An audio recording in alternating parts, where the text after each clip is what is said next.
تو یہ مضمون جی ہے۔ مرتبے اور ورنہ شان دیکھیں اگر یہ ہو کہ آئندہ نبی نہیں آ سکتا جی تو بھئی پھر کیوں قائل ہے مسیح کے آنے کے؟ جی اور حضرت محمد مصطفیٰ صلی اللہ علیہ وسلم آپ نے کیوں خدمت اسلام کے لیے مسیح نبی اللہ کے آنے کی بشارت دی؟ تو حضرت رسول پاک صلی اللہ علیہ وسلم نے جی خاتم النبیین کا مطلب سب سے بہتر سمجھنے کے نتیجے میں جی اپنی امت کو خدمت اسلام کے لیے مسیح نبی اللہ کے آنے کی بشارت دے کے ہمیں اس مسئلے کی حقیقت سمجھا۔ سمجھا دیا۔ قاسم صاحب اب آخری ایک ترجمہ جو کیا جاتا ہے اس کے بارے میں بھی آپ فرمائیں کہ نبیوں کی مہر، کہتے ہیں جی خاتم النبیین کا مطلب ہے نبیوں کی مہر، تو اس کے بارے میں آپ کی رائے کیا ہے؟ وہ عام طور پہ ہمیں یہ معنی تسلیم ہے، جی کیونکہ میں نے شروع میں عرض کیا کہ ہم جو بھی کوئی خاتم کا ترجمہ کرے گا ہمیں وہ تسلیم ہے۔ ٹھیک ہے۔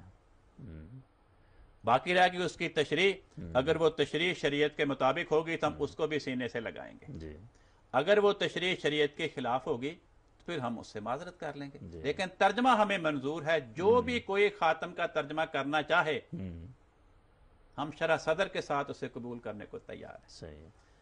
اب لوگ عام طور پہ یہ کہتے ہیں، ترجمہ میں لکھا ہوتا ہے خاتم النبیین، نبیوں پر مہر، جی نبیوں پر مہر مہر، کہتا ہے جی نبیوں پر مہر لگ گئی، اب کوئی نبی نہیں آئے گا۔ ختم۔ پہلی بات تو یہ کہ یہ پر کس لفظ کا ترجمہ ہے؟ لفظ تو دو ہیں، ایک خاتم اس کا معنی ہو گیا مہر، دوسرا النبیین اس کا معنی انبیاء، تو پر کس لفظ؟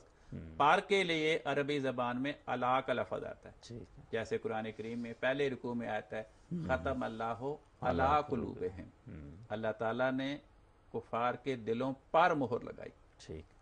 تو یہاں اگر یہ لفظ ہوتا کہ خاتم علی النبیین پھر یہ ترجمہ درست تھا۔ ٹھیک ہے۔ تو یہاں کیا ہے؟ خاتم النبیین، نبیوں کی مہر۔ جی کہتے ہیں جی بات یہ ہے مہر سب سے آخر میں لگتی ہے۔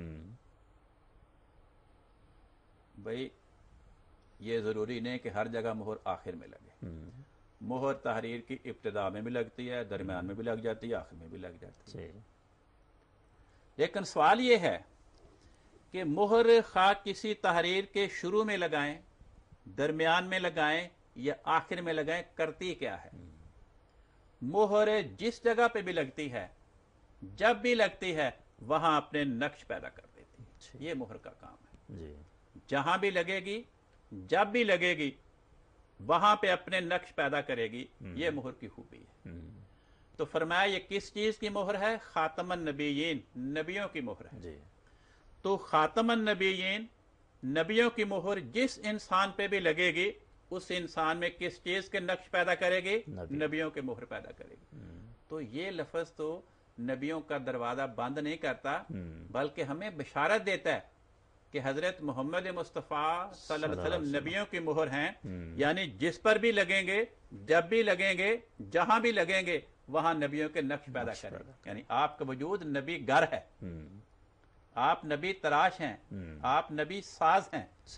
اس کے بارے میں عجیب بات ہے کہ پرانے بزرگوں میں سے بھی بعض لوگ اس بات کے قائل ہیں کہ خاتم النبیین کا ترجمہ نبیوں کی مہر ہے، مگر وہ اس بات کے قائل ہیں کہ آئندہ نبی پیدا تو ہو سکتا ہے لیکن ہوگا نہیں، کیونکہ نبی کے آنے کی ضرورت ہے تو وہ نبی آسمان پہ بیٹھا وہ آئے گا۔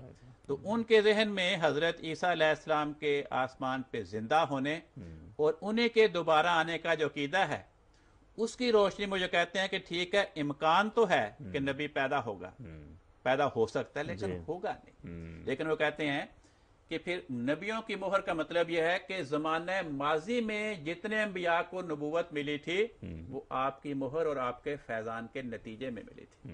اب یہ بڑی بات قابل غور ہے کہ اگر خاتم النبیین، نبیوں کی مہر میں یہ تاثیر ہے کہ ظہور سے پہلے 1,24,000 انبیاء کو نبی بنا دے تو ظہور کے بعد کیوں نہیں بناتی؟ بالکل صحیح۔ اگر مہر درست ہے، جی اس کے نقوش میں کمی نہیں آئی، خرابی نہیں آئی، تو پھر آئندہ بھی اگر ماضی میں نقش پیدا کرتی تھی تو مستقبل میں نقش پیدا کرے گی۔ چنانچہ سیاق و سباق کے لحاظ سے بھی آیت کا یہی مطلب بنتا ہے۔ دیکھیں آیت کے الفاظ یہ ہیں